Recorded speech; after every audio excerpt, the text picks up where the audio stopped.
Today I'm going to show you how to revive cashmere. Now you may well have a jumper that you think's past its sell-by date and you can't do anything with it, but you can. You can do all sorts with it. The first thing you're probably going to do with it is wash it. Don't be frightened of washing it in the machine at 30 degrees with a good spin. It doesn't have to be a delicate spin at all, it needs a good spin. The thing you don't want to do is leave it in the washer after it's spun when it's cold and wet, because that is what makes it shrink. So you need to put your kitchen timer on or don't go out, and you need to get it out of the washer when it's finished. They're good dried on a rack, on a flat rack, but a rack in a warm room is good. So when you've got it dry, you then press it. It wants a good press with some steam, 2 dots on the iron, give it a really good press, and you'll find that it miraculously looks a great deal better all at once. And don't worry about bits of stains, bits of holes. You can work wonders with a bit of ingenuity. You might have a stain that hasn't come out in the wash, and you will have looked at the stains before you washed it, and often just rubbing in a little bit of fairy liquid on the stain will do the trick before it goes in the washer. If it hasn't disappeared when it comes out of the washer, you can have another go, and there are stain removals.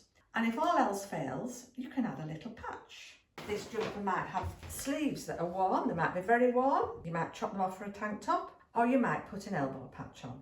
Now a tiny hole you might like to try to mend. It's quite easy, and I've got to use a contrasting thread for this or else you won't be able to see. But obviously you would use as good a match as you could ever get. If we take a hole like that, it's a tiny hole.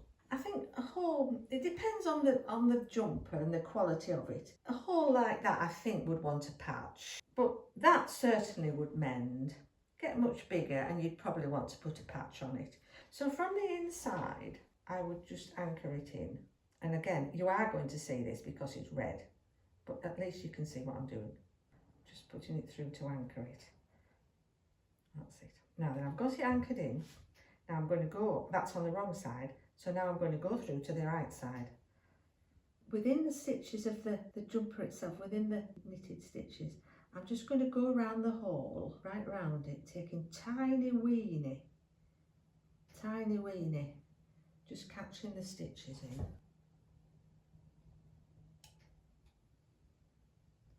And if you catch them, it stops any stitches running and making the hole bigger.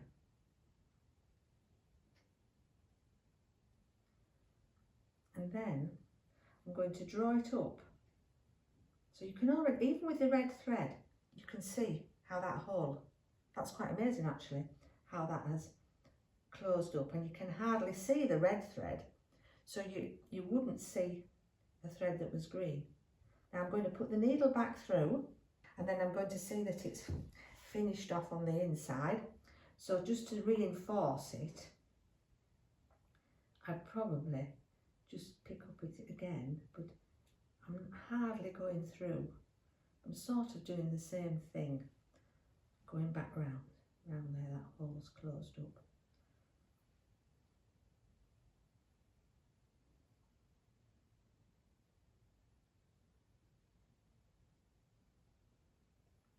And then draw it up, and draw your beginning thread up as well. And that's very neat, I think. If that was in green, it'd be very unobtrusive. So then we've got to fasten it off, which I just do by drawing a loop through.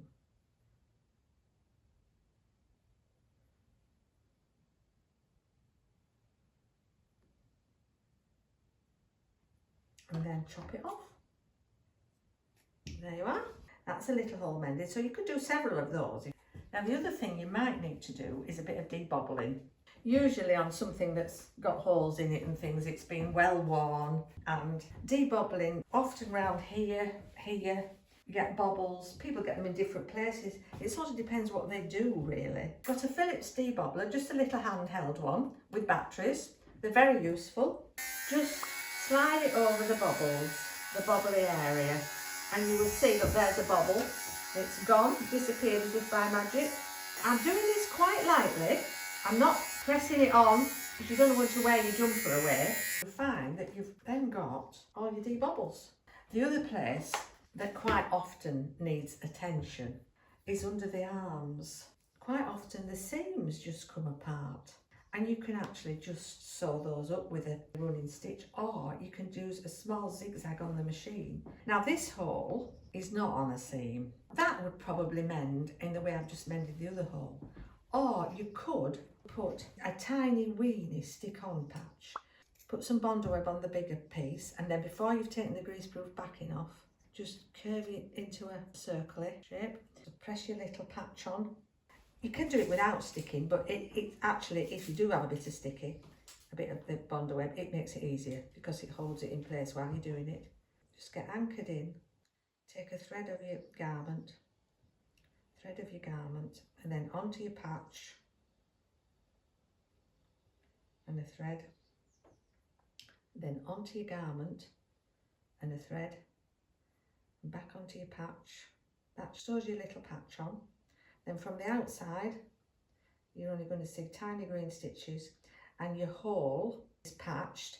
Now, if this hole is bigger, I would also, from the outside with a matching thread, because my stitch is around the outside of the patch inside, I would actually just stitch around the edge of the hole